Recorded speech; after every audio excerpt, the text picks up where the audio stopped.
Welcome back to EpicAirsoftHD. This week we have the HK417 by VFC.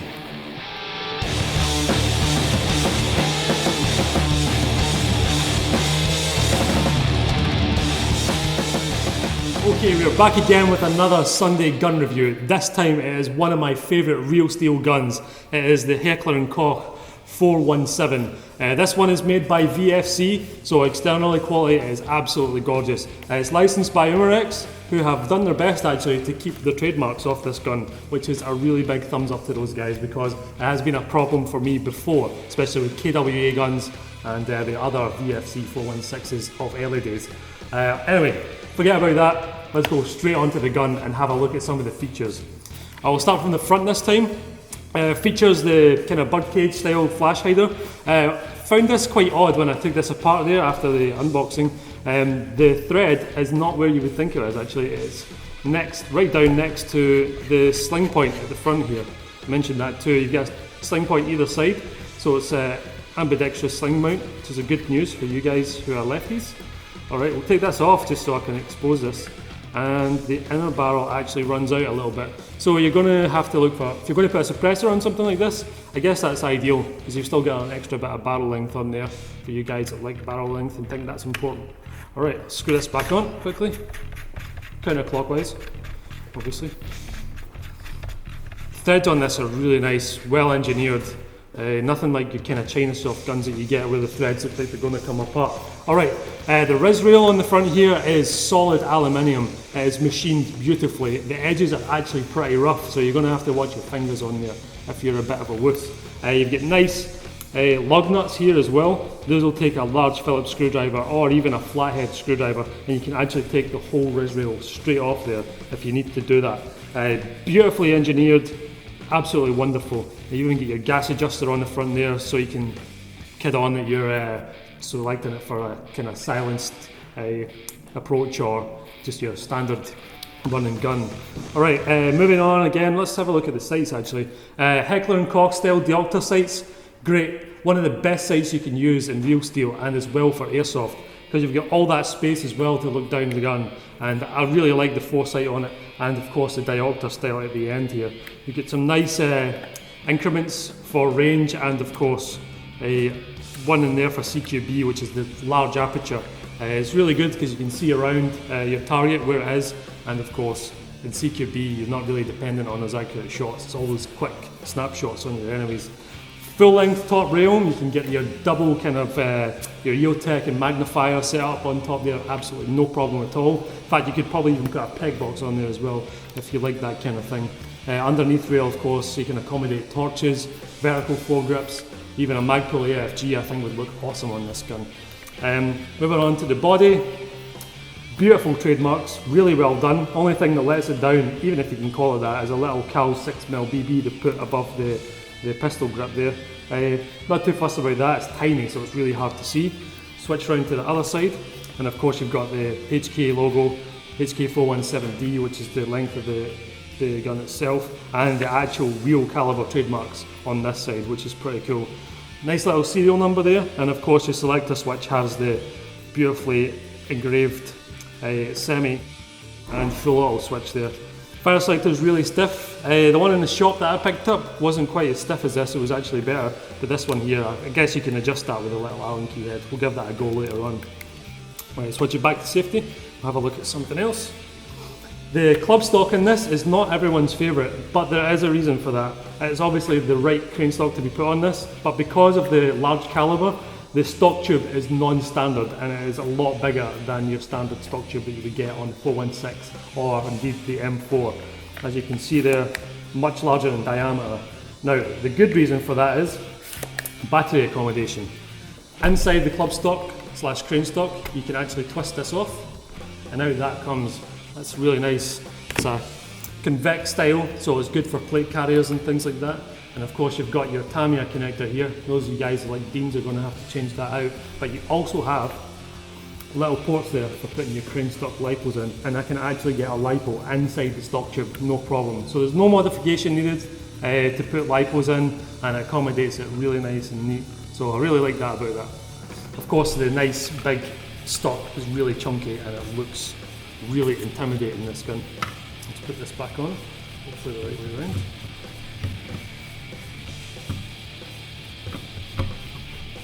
It locks into place, that's going nowhere, it's got a nice adjustment to it. Other cool feature of this gun is the lever actually pulls back and racks open the dust cover, and of course if you push the catch release on this side, the bolt slams forward, and of course it has the HK logo on the bolt as well, much like the real steel does too. Really solid dust cover on there. It's made of cast aluminium, so it gives a nice thunk, and it's about 2 to 3 millimeters thick, so you're not going to break that off anytime soon. Really beefy. The magazine is a pretty unique feature.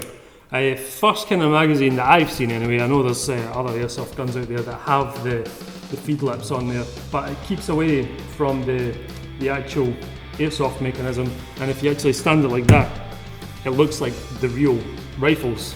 It's nice 4 rounds in there. Really well made. This holds 100 rounds, so you're going to need plenty of these to keep you stocked up. I believe VFC also have a 550 round high cap for that, for you guys that like to kind of put plenty of rounds down range. Price point for these is about £25 to £30. I believe AirsoftWorld sell them for around £25 mark. The high caps are around the £40 mark, a little bit more expensive, but for the larger ammo capacity, if you're just doing a regular day skirmish, that's probably better for you.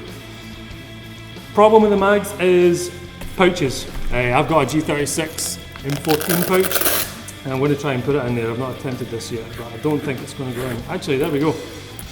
So I believe Condor do a replica of these Eagle ones.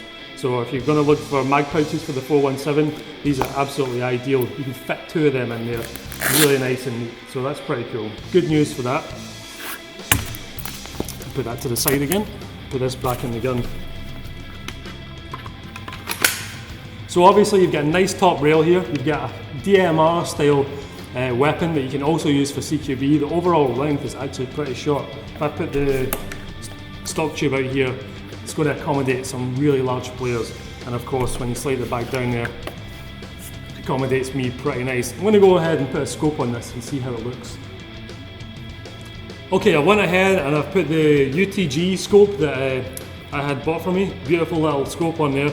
Looks really good, nice and compact. So of course you can run this gun as a DMR roll as well. I know some of you guys may have that law that you're allowed a DMR if you can lock it on semi. That's not going to work for you because this gun is obviously on full auto as well. But again, it doesn't really matter.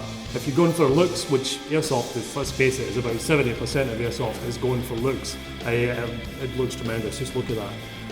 Sits there beautifully. So again, DMR rolls, CQB, you can do anything you want with this rifle. It's so versatile.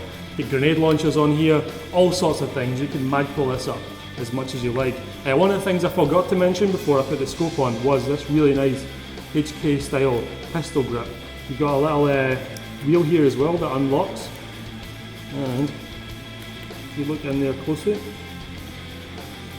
you'll see the motor adjustment screw. Nice big Allen screw. These tiny little Allen screws are really fiddly to adjust with. VFC, I've noticed on my XER as well, the Echo 1 that we have, they have nice big screws on them, so that's really great. Good to adjust tiny adjustments on your motor and get it running nice and true. Right, while we're on about performance, the gearbox in this is really unique. I've seen Airsoft International's pictures of the gearbox, and the version 2 gearbox that's in this comes apart in 3 pieces. Now that's really strange, never seen anything like that before, but you guys should check out Airsoft International, sorry. The magazine will be available at some point next month for purchase, and they'll do an in-depth review of the gearbox. Cool guys over there, met them before, and they're absolutely superb at doing reviews. As for us though, the unique thing we do is obviously the 30 meter range test. So let's get this gun in the vise and see how it does against the other competition. Okay, we're on a 30 meter range test. The really annoying seagull on the roof. Anyway, we have our steel Abwood vise here. Obviously we use this for all of our tests to benchmark the guns properly. That means there's no human element in there. So it's the actual guns like range test and not how well I'm shooting. It's nice and secure in there. We'll secure the table once I've got it ready to fire. We're using 0.3 gram Devil Blaster BBs. These are really good BBs. Didn't want to go push the borders too far and go too expensive because then it's unrealistic. Not everyone can afford the price of Mad Bull BBs, but Devil Blasters are quite reasonably priced. Got a 100 round mid cap, going to fire about, I don't know, say 10 to 15 shots down range and see what grouping we get with those. Alright, we've used the gun in the DMR setup, because it's obviously the last setup we had before we moved on to the range test. So let's go ahead, have a look down the scope, and we'll put 10 to 15 rounds down at the target. Alright, let's have a look. Okay, it's pretty much on dead center, so let's fire those shots.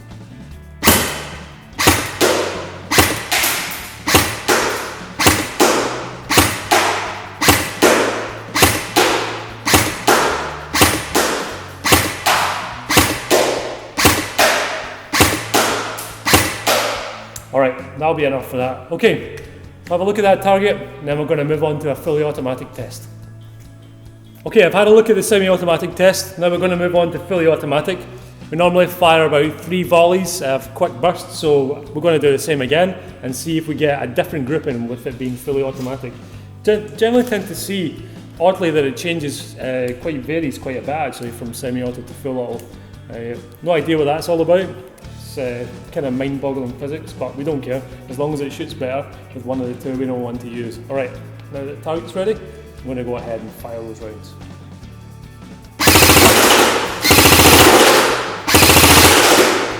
Alright, sweet. You notice there the trigger response and the rate of fire is pretty high.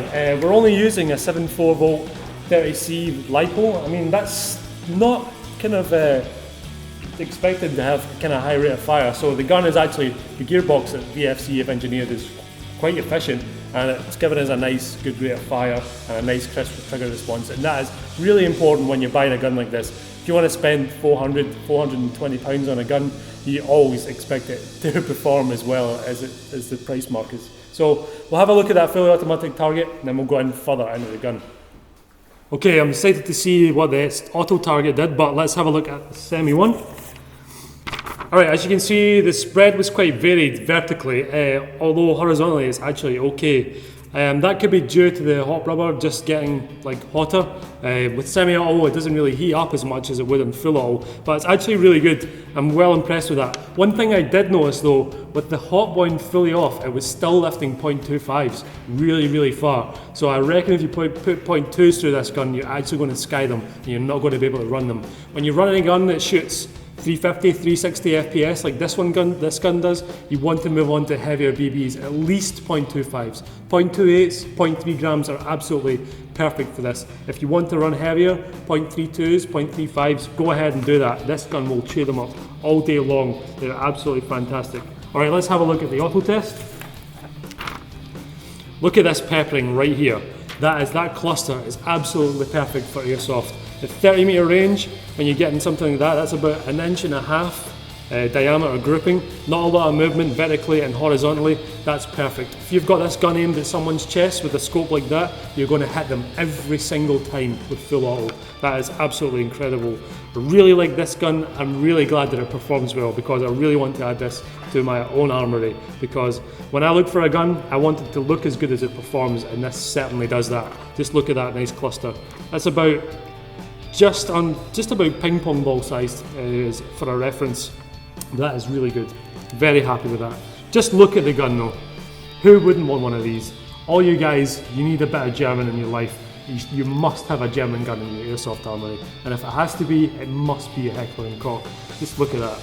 That bolt, absolutely fantastic. The construction of this gun is beautiful. You're going to be hard pushed to find an external gun manufacturer better than VFC and Real Sword.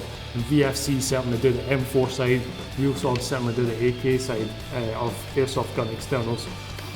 Alright, that just about wraps up for the 417. Guys, if you want to see this gun, where you can purchase it from, and of course the accessories, we'll provide the links down in the description below.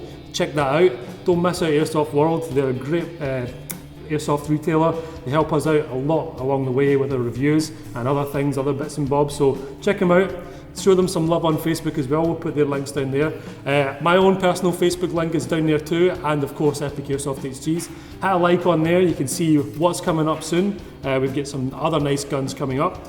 If you want to see last week's review, you can click on that annotation there. If you want to see something similar, the 416 in one of Scout the Doggies videos, you can click down on that annotation, and we'll see you next week.